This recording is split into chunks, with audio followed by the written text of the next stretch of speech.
नमस्कार साथियों, स्वागत है आप सभी का। हम बात कर रहे थे ग्रेड फर्स्ट और सेकंड को लेके, जिसमें अपना पार्ट चल रहा था कवि बिहारी को लेकर।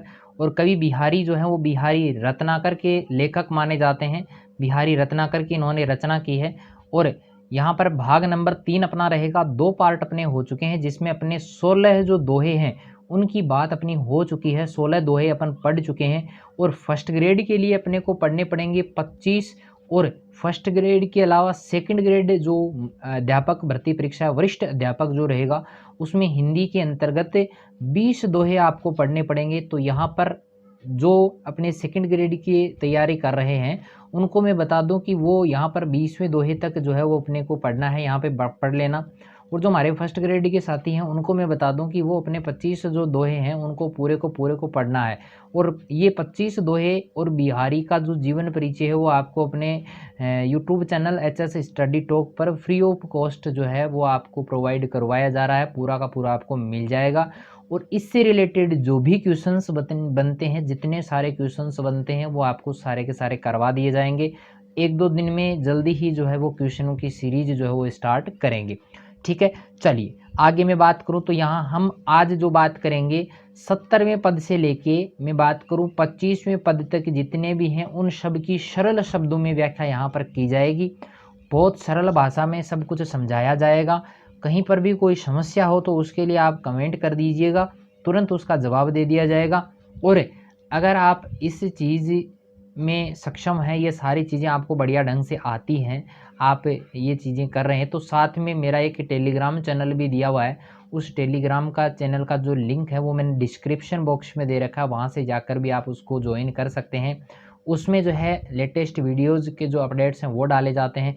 अगर किसी स्टूडेंट्स की कोई भाई वो रिकमेंड करता है कि भाई मैं जो है ये चीज़ें हमें चाहिए, वो चीज़ें हमें चाहिए, तो मतलब वो सारी चीज़ें जो है उस पर प्रोवाइड करवा दी जाती हैं। अगर आप कमेंट बॉक्स में डालेंगे तो वो सारी चीज़ें आपको मिल जाएंगी। चलिए मिलते हैं आगे वाले पार्ट में कि देखिएगा क्या लिखा है इसमें कि डारे ठोड़ी गाड़ गही नैन बटोही मारी। बटोही राहगीर को कहते हैं कि चिलक चौंद में रो पठग हांसी फांसी डारी। तो बिहारी जी जो हैं वो बहुत सौंदर्य के कवि माने जाते हैं। सुंदरता का वर्णन मतलब आप मान नहीं सकते, उतना बढ़ चढ़ के इन्होंने का बताया है, सुंदरता का वर्णन इन्होंने किया है। तो इस दोहे में भी बिहारी जो है वो सौंदर्य पर रिझे हुए एक नायक की जो मनोदशा है उसका वर्णन करते हुए कहते हैं, क्या कहते हैं कि क्या कि वह कह रहा है, वो नायक कह रहा है, क्या कह रहा है कि नायिका के आक्रामक सौंदर्य के कारण कि ठारे ठोड़ी, ठोड़ी का मतलब ठोडी की बात है, चिबुक की बात है। ठोडी थे जानो ही हो कि मुंडा के नीचे वह ना ठोडी वह ना। तो आक्रामक सौंदर्य के कारण नायक की आंखें जो है वो चिबुक के गड्ढे में फंस गई है।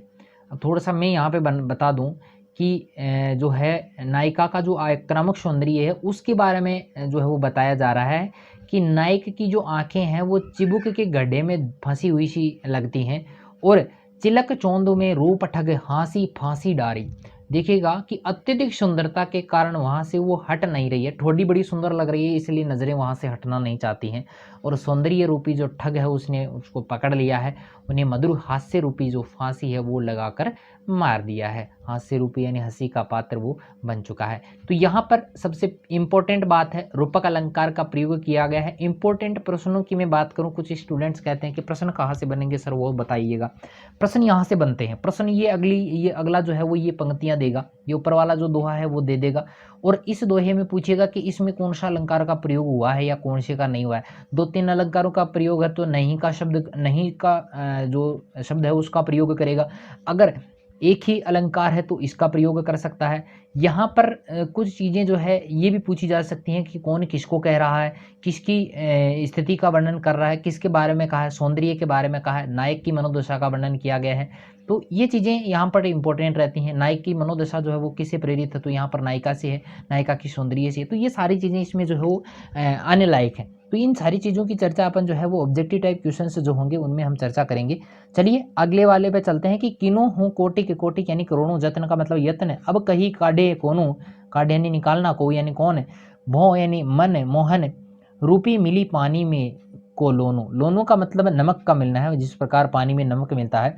तो एक सखी अपनी जो सहेली है उसको समझाती हुई क्या कहती है कि हे सखी, मोहन का सुंदर रूप मेरे मन में मिलकर ऐसा हो गया है जैसे पानी में नमक मिलकर वो एक हो जाता है, वैसे ही मोहन का रूप सौंदर्य रूप जो है वो मेरे मन में मिलकर एक हो गया, यानी वो दोनों एकाकार हो गए हैं। जिस प्रकार पानी में से नमक को अगर नमक को जो है वो अलग नहीं किया जा सकता, उसी प्रकार अब मेरे मन से भी जो है वो करोड़ों प्रयत्न करने पर भी, करोड़ों प्रयत्न अगर आप करेंगे तो उसमें भी जो है उस रूप सौंदर्य से निकाल पाना नामुमकिन है, अर्थात नायक के रूप को नायिका के मन से निकाल पाना संभव नहीं है।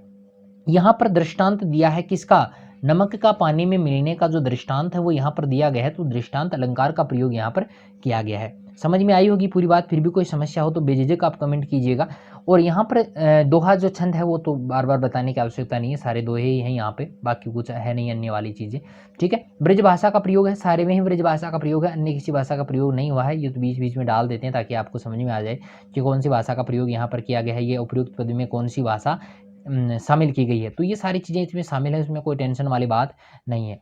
चलिए हम आगे चलते हैं। अच्छा, ये भी रह गया एक श्रृंगार रस का यहाँ पर प्रयोग किया गया है। जहाँ पर भी रूप सौंदर्य का वर्णन आता है, जहाँ पर भी मिलन का वर्णन आता है, तो वहाँ पर श्रृंगार रस अवश्य होता है। ठीक है, चलिए आगे मैं बात करूँ अगले दोहे को लेके कि लग्यो सुमनो वह है सफलू आतप रोशु निवारी। रोशु का मतलब क्रोध है, निवारी यानी निवारण करना। बारी बारी आप सींची सुहृदय बारी। ये सॉरी यहाँ पे बिहारी कवि क्या कह रहे हैं कि इस दोहे में एक नायक जो है वो नायिका को पत्र के माध्यम से संतोष और धैर्य बनाता हुआ कहता है, क्या कहता है कि हे बालिका, तेरी वाटिका में जो सुमन लगे हैं, जो पुष्प लगे हैं, सुमन यानी पुष्प जो लगे हैं, वे किसी न किसी दिन अवश्य फलित होंगे, उसमें फूल कभी ना कभी अवश्य लगेंगे।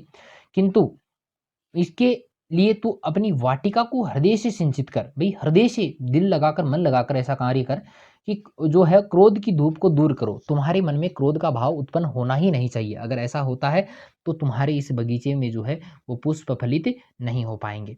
चलिए समझ में आया होगा पूरा का पूरा। तो यहाँ पर रूपक अलंकार का प्रयोग यहाँ पर किया गया है। यमक अलंकार यहाँ पर है। यमक अलंकार किसमें है? बारी बारी यहाँ पर जो रहेगा उसमें यमक अलंकार का प्रयोग है। 3 बार आया है यहाँ पर बारी बारी शब्द, तो यहाँ पर इसमें यमक अलंकार का प्रयोग भी हुआ है। चलिए आगे मैं बात करूं। अच्छा, ये हो रही है कि अजो तरियोना ही रहो श्रुति सेवत एक रंगे नाक बास बेसरी लयो बसे मुक्तुन के संग। यहाँ पर देखिए कवि बिहारी कहते हैं कि कान का जो आभूषण है वो कानों की सेवा करने के कारण मुक्ति प्राप्त नहीं कर सका, उसका उद्धार नहीं हो सका, लेकिन नाक का जो बेसरी नामक जो आभूषण है वो मोतियों का साथ पाने से, भाई नाक पर जो बेसरी नामक आभूषण पहना जाता है वो मोतियों का साथ पाने से उसका उद्धार हो जाता है, उसको मुक्ति मिल जाती है, अर्थात वह नाक जैसी सम्मानजनक स्थान पर स्थापित हो जाता है। तो यहाँ पर जो सज्जन लोग हैं, जो संत जन हैं, उनका सानिध्य प्राप्त करने की जो प्रेरणा है वो कवि दे रहा है कि जो संतों के साथ में रहेगा, जो सज्जन लोगों के साथ में रहेगा, उसका उद्धार अवश्य होगा। जो प्रभु का भक्त है उसका उद्धार अवश्य होगा।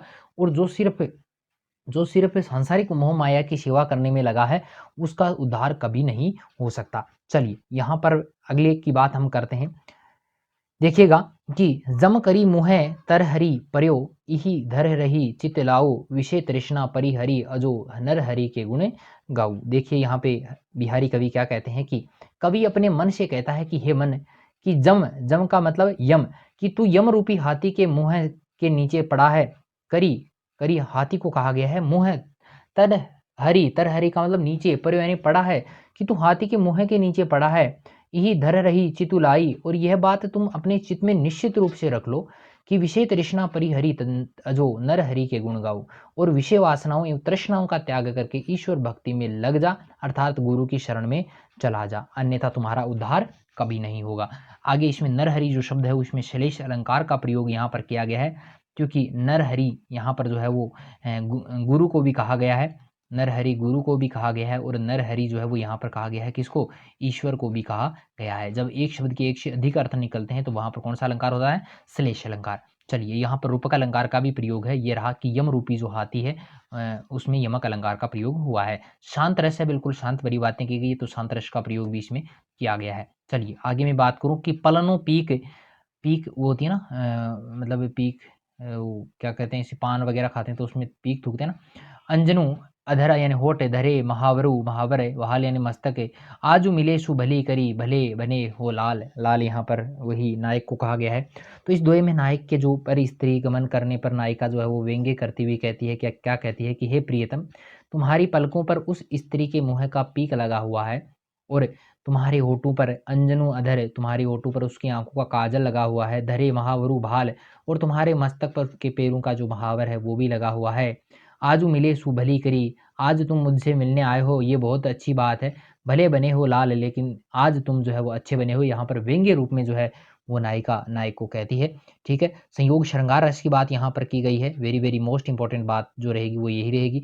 चलिए आगे मैं बात करूँ कि लाज गर्भ आलस उमंग भरे नैन मुस्कात, मुस्कात यानी मुस्काना, लाज यानी लज्जा, गर्भ यानी गर्भ, आलस यानी आलस्य, उमंग यानी उमंग, भरे यानी भरना, नेत्र का मतलब नेत्र, रामी रनी, रमी यानी रमना, रति देशती कहीं और, प्रभात प्रभा प्रभात। तो देखिए यहाँ पर तुलसी ये जो बिहारी कवि है वो क्या कहते हैं कि प्रातः काल के समय एक सखी जो है वो नायिका से क्या कहती है कि हे सखी, तेरे नेत्र लज्जा गर्व आलस्य उमंग से मुस्कुरा रहे हैं, और इससे जो है ये सिद्ध होता है, शुद्ध नहीं है भाई, यहाँ पे सिद्ध होता है कि तूने रामी रमी रति देती कहीं, कि तुमने रात भर जाग कर प्रेम पूर्ण क्षणों को जिया है, और उस प्रेम की जो शोभा है वो तुम्हारे चेहरे पर स्पष्ट रूप से दिखाई दे रही है।